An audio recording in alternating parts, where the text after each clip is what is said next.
এখন যাচ্ছি, আম্মা আসছে নিচে, আম্মাকে নিয়ে যাব হয়েছে আমার মামির শাশুড়ি, তাকে আম্মা দেখতে যাবে। মাছ রান্নার ডাল, কিন্তু এটা যদি একটু ভেঙে টেঙে দেওয়া হইতো এটা আরও টেস্ট হইতো।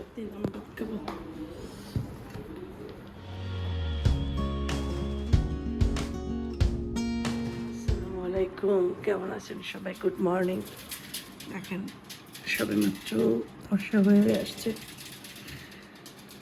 এখন তো তাড়াতাড়ি আর্লি ঘুমায় পড়ি, দেখা যায় ফজরের সময় উঠে যাই, এই যে নামাজ পড়ি, তারপরে একটু বাইর টাইর দেখি কতক্ষণ সময়, দোয়া দরুদ পড়ি, তারপর আবার আবার একটু ঘুমাবো, আবার 8টা সাড়ে 8টার দিকে উঠবো।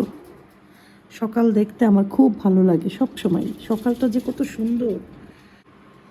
তো ঠিক আছে, এখন যাই, বাবা আমার ফ্যানটা যা শব্দ করে, শুয়ে পড়ি, পরে আবার দেখা হবে ইনশাআল্লাহ। আসসালামু আলাইকুম, কেমন আছেন সবাই? তো সকালে যে ঘুম দিয়েছিলাম, এখন মানে ঘুমাইতে ঘুমাইতে 7:30 বেজে গেছিলো, 7টা পর্যন্ত দেখে ঘুম আসে না, পরে ঘুমাইছি, পরে 10টার সময় ঘুম ভাঙছে। এখন ওঠার পরে চা নিছি, চা খাবো, চা বানাচ্ছি। আজকে রান্না করতে হবে, কারণ এতদিন তো মাংস টাংস ছিল বলেই খাইছি, আজকে একটু রান্না করতে হবে। হাতের অবস্থাটাও দেখাই, এই আঙুলের অবস্থা এই, আর এইখানের অবস্থা এই, দুইটা আঙুলের জন্য অনেক ব্যথা করে, কাজ করতেও কষ্ট হবে আজকে। ব্যান্ডেড লাগালে, ব্যান্ডেড ভিজে গেলেই ছুটে যায়, চিন্তা করছি কাপড় বেঁধে তারপরে রান্নাবান্নার কাজ করবো।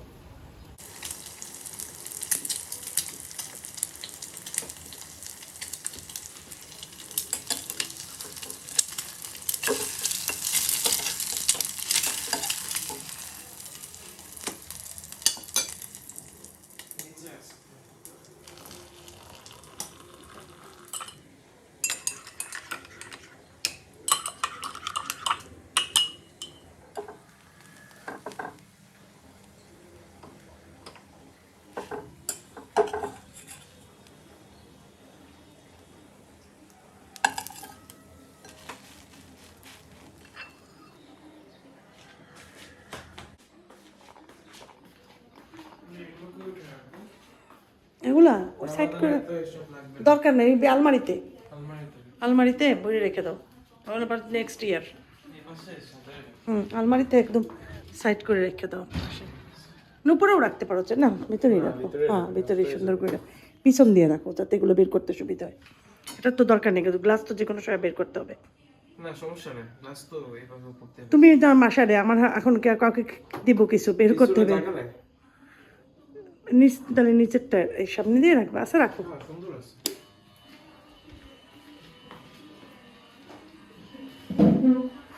সুন্দর একটা সকাল আজকে, মানে রোদ, সুন্দর রোদ, সুন্দর সকাল। আমাদের ডেকোরেশনও সব চেঞ্জ করে ফেলছে এখানে, আফিফ করছে, আমি করি নাই। আফিফ একদম সুন্দর করে সব কিছু ঠিক করে ফেলছে, রামাদানের সব উঠে ফেলছে। আজকে রান্না করবো হচ্ছে নদীর ট্যাংরা, এটা ভেজে মশলায় দেবো টমেটো দিয়া, ইলিশ মাছ দিয়া এটা রান্না করব।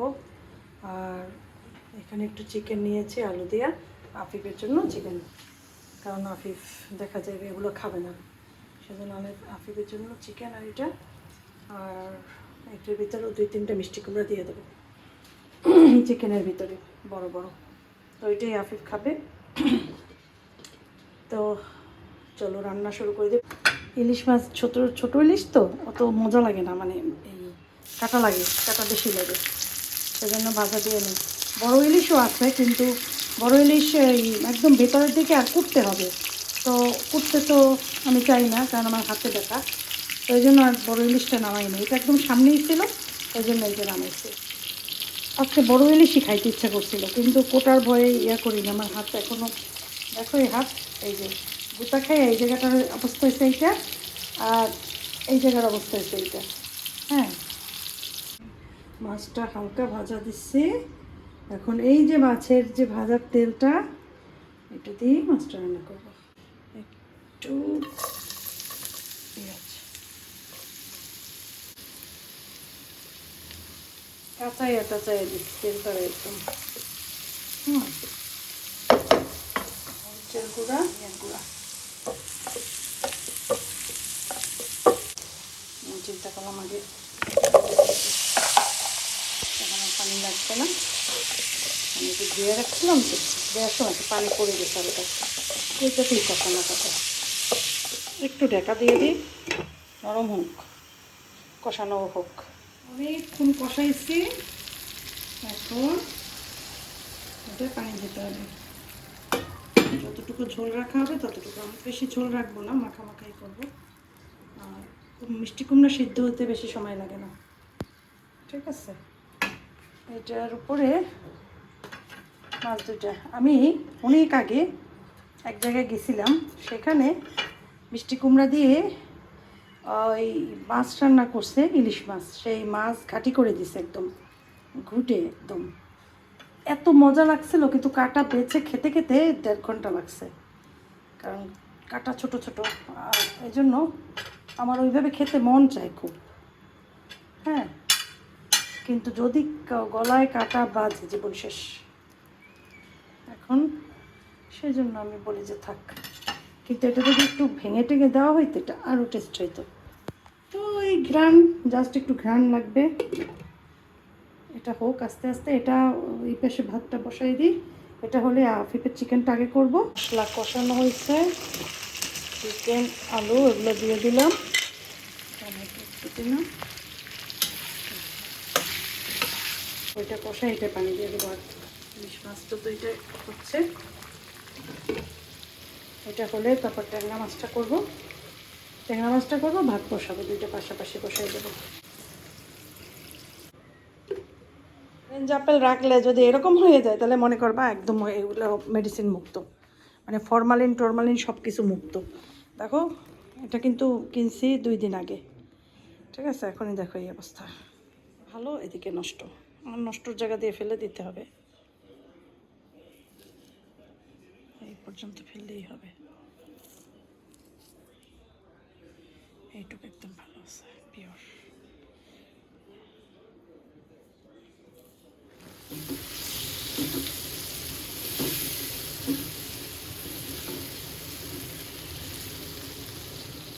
এখানে চাল বসাই দিয়েছি ছোট্ট একটা পাতিলে, আধা পটের থেকে একটু বেশি। তো ওই ঘটনা আছে কি, সেদিনকে আমি বলতেছিলাম ওই ভিডিওতে, যে এরকম 1 পট চালে আমাদের হয়ে যায় 2 বেলা।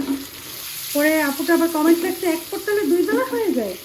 তো আসলে আমি নিজেও তখন আসলে ব্যাপারটা ওইভাবে খেয়াল করি না, বলছে যে না 1 বেলা হয়। আসলে ওই 1 বেলা হয় না, 2 বেলাই হয়, কারণ রোজায় হয়েছে। কারণ রোজায় তো আমরা বেশি একটা খেতাম না, ঠিক আছে। দেখা যেত যদি 11টার দিকে ভাত খেয়ে ফেলতাম, তাহলে অল্প একটু খেতাম, আবার ভোর রাত্রে অল্প একটু খেতাম, এভাবে। তো দেখা যেত ওই হয়তো ভোর রাত্রে তো আফি বাবা খেতো না, আমি আর আসেফের আব্বু খেতাম। তো দেখা যেত 2 জনের ওই 1 পট রান্না করলেই রাতে, ভোর রাতে 2 জনার, আবার সন্ধ্যা রাতে 3 জনার, 5 জন, 1 পটে 5 জন মোটামুটি খাওয়া দিত।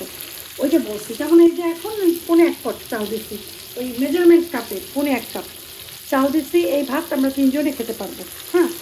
তো ভাত আসলে এই যে ক্যামেরায় হয়তো তোমরা খেয়াল করো না, মনে করো অনেক ভাত নিচ্ছি, আসলে ভাত কিন্তু অত নেই না, ঠিক আছে। বোঝা যায়, মানে আসলে ক্যামেরার কাছে থাকলে বোঝা যায় না যে কতটুকু নিচ্ছি কতটুকু নেই। হ্যাঁ, যাই হোক, এটা একটু কষাবো, তারপরে মাছটা দেবো। মাছটা দিয়ে একটু কষিয়ে পানি দিয়ে দেবো, আর আলুটা দিয়ে দেবো। আলু টমেটো দিয়ে এই মাছটা মজা হয়, দিয়েই দিই একসাথে মাছটা।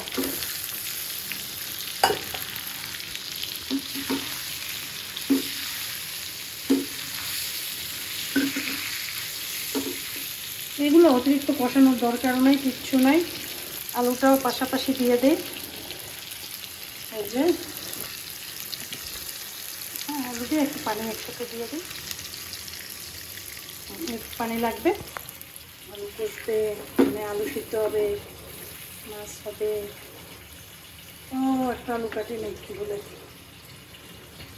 তারপরে এটার ভিতর কী করবো জানো, কাঁচামরিচ আর ধনিয়া পাতা দিব লাস্টে।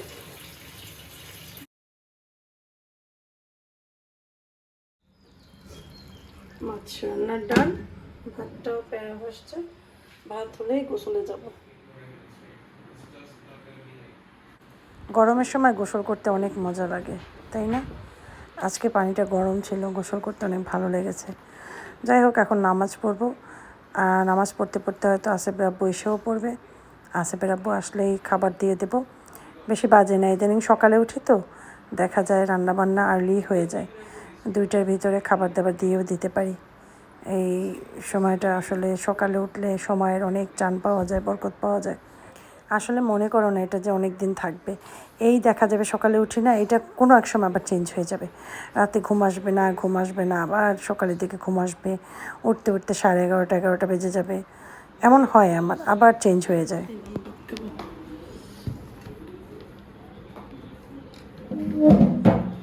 আসিফের আব্বু এখনও আসে নাই। মরিচ বের করি, বোম্বাই মরিচ ডলে দিলাম, বোম্বাই মরিচ খাবে। ভাত মাখায় না আফিফ? না, তুমি মাখাও। আমি একসাথে করে দিয়েছি তো, পুরো একসাথে করে দিয়েছি, এখন ওইটা পুরোটা মাখাবা। হাতে মাখাতে পারি না, হাতে ব্যথা তো।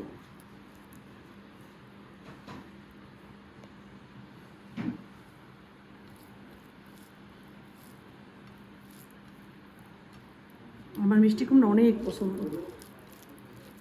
বিসমিল্লাহ।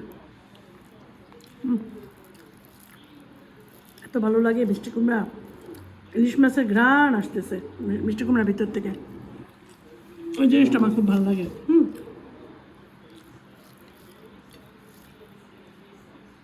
মিষ্টি কুমড়াটা একদম গাছের, ওই আমার ভাগ্নি দিয়ে গেছে, ওদের নিজেদের বাড়ির গাছের, কালকে নিয়ে আসছিল, দিয়ে গেছে আমার কতটুকু, সেইটাই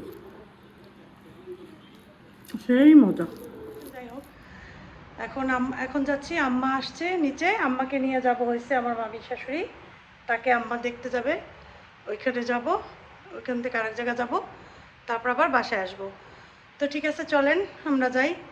আর যেতে যেতেই কথা বলি। আমি কিছু চাবি নাই। ওকে, আসিফ রাখবো এই গার্বেজের ময়লার ইয়া দুইটা বালতি, দুইটা জায়গা দিয়ে দাও, তাড়াতাড়ি, গন্ধ লাগবে।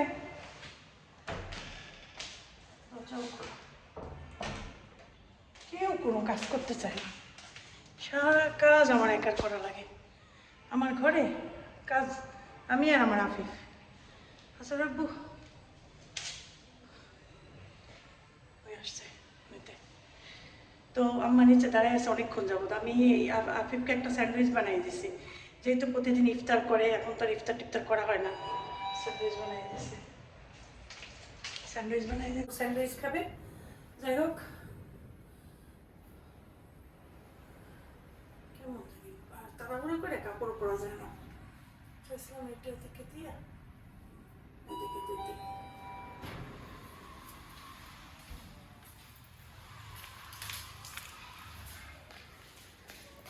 এটা দিয়ে বেশ বাবা হয়ে যাবে না, বসা রিক্সা।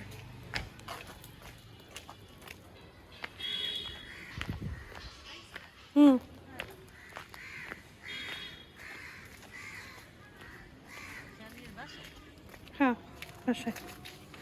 বাবা আগে যাবি কোন বাসায়?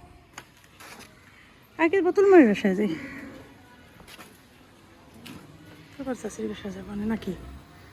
আগে চাষির বাসায় যাবে না, চাষির বাসায় দিয়ে তো বাসায় যেতে তোমার সুবিধা হইবে। হ্যাঁ, এই খাতে বসে নেওয়া লাগবে না, কোথা দিয়ে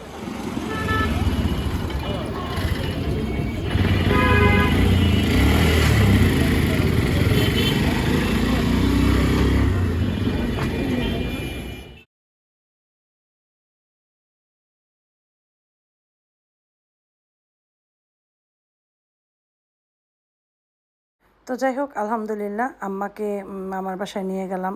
মামি শাশুড়ি, মামা শ্বশুর সবাইকে দেখলো। ওইখানে মাগরিবের নামাজ পড়ে তারপরে চা নাস্তা খেয়ে তারপরে কতক্ষণ বসে এখান থেকে বের হয়ে ওই ছোটো চাচি শাশুড়ির বাসায়ও গেলাম। সেখানেও আম্মা একটু সময় থাকলো, বসলো। তারপরে ওখান থেকে বের হয়ে আম্মাকে আমি রিক্সা করে দিলাম, আম্মা বাসায় চলে গেল আর আমি আমার বাসায় চলে এলাম। কারণ আসিফের আব্বু আর আফিফ বাসায় আছে, একারা ওদের মন টিকে না। যেহেতু আসিফ আফিফ আশফাক দুজনেই নেই, আমাদের ঘরে একদম মনই টিকে না।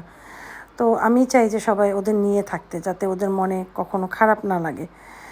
আর যাই হোক, আমার তো এই পুরো ঈদটাই একদম মনমরা ছিল, আর ভালো লাগে নাই।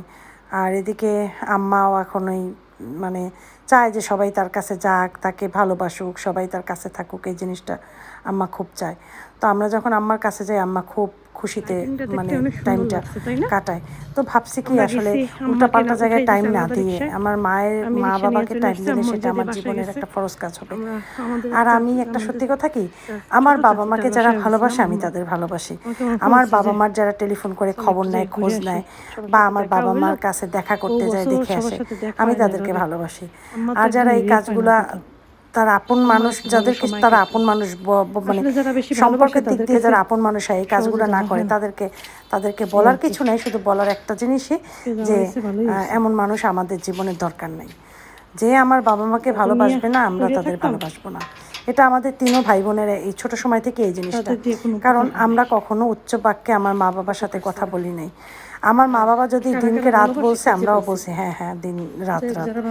সারা জীবন এভাবে করেই আমরা কিন্তু বড় হয়েছি। আমরা মায়ের মুখে মুখে তর্ক বা মা বাবাকে মানে ধমক দিয়ে কথা বলে, এগুলো আমরা কখনো করিনি, কিন্তু আমরা দেখেছি। আমাদের অনেক আত্মীয় স্বজন আছেন, আমি নাম বলবো না, তো এরা করে কি মা বাবার সাথে সবসময় ঝাঁঝালি দিয়ে কথা বলে, মা বাবার সাথে বেয়াদবের মতো কথা বলে, যেগুলো আমি দেখে মাঝে মাঝে অবাক হয়ে যেতাম যে এটা কিভাবে সম্ভব। কারণ আমরা তো করি নাই ইনশাল্লাহ, আর আমরা শাশুড়িদের সাথেও করি না এটা। ইনশাল্লাহ আমাদের সন্তানরা বা তাদের বউরা আমাদের অনেক রেসপেক্ট করবে, আমরা পাবো ইনশাল্লাহ। এবং সন্তানেরা আমাদের জন্য জীবনও দিয়ে দেবে, এটা আমরা ইনশাল্লাহ পাবো। কারণ এখনও বাবা মা একটা কথা বললে মাথা নিচু দিক দিয়ে কথা বলি না। বাবা মাকে কেউ কষ্ট দিলে তার সাথে কথা বলি না। এখনও এই রকমের দিন মানে যাচ্ছে আমাদের। নিতে পারি না যে আমার বাবা মাকে কেউ কষ্ট দিয়ে কথা বলবে, এটা কোনোদিনও নিতে পারবো না। বা আমার বাবা মাকে কেউ দেখতে আসবে না, তাদের সাথে তাদের গুরুত্ব দিবে না, এটা তো আমরা মানে এটা তো আমরা মানতেই পারি না কখনো। তো আমরা ওভাবে করেই আসলে চলে আসছে, আগেও এখনও। মাঝখান থেকে একটু আমি এই হয়ে গেছিলাম, মানে মানে জিনিসগুলোর থেকে একটু আলাদা হয়ে গেছিলাম। পরে দেখলাম যে না, এটা কি, এটা তো ভুল হইতেছে, ভুল দিকে আমি যাচ্ছি। তখন আমি আমার সাইড আবার চেঞ্জ করে ফেলি। তো যাই হোক, আর আমি বাসায় আসার কতক্ষণ পরে নিচে বিয়ে হচ্ছিল। তো আসিফ আব্বু আমাকে জোর দিয়ে ডাক দেয়, বলে এই দেখে যাও নিচে দেখো, বউ দেখে যাও। আমি বলছি কোথায়? তারপর দেখে আসলেই গায়ে হলুদ, ওই যে কনে গায়ে হলুদ দিচ্ছে সবাই।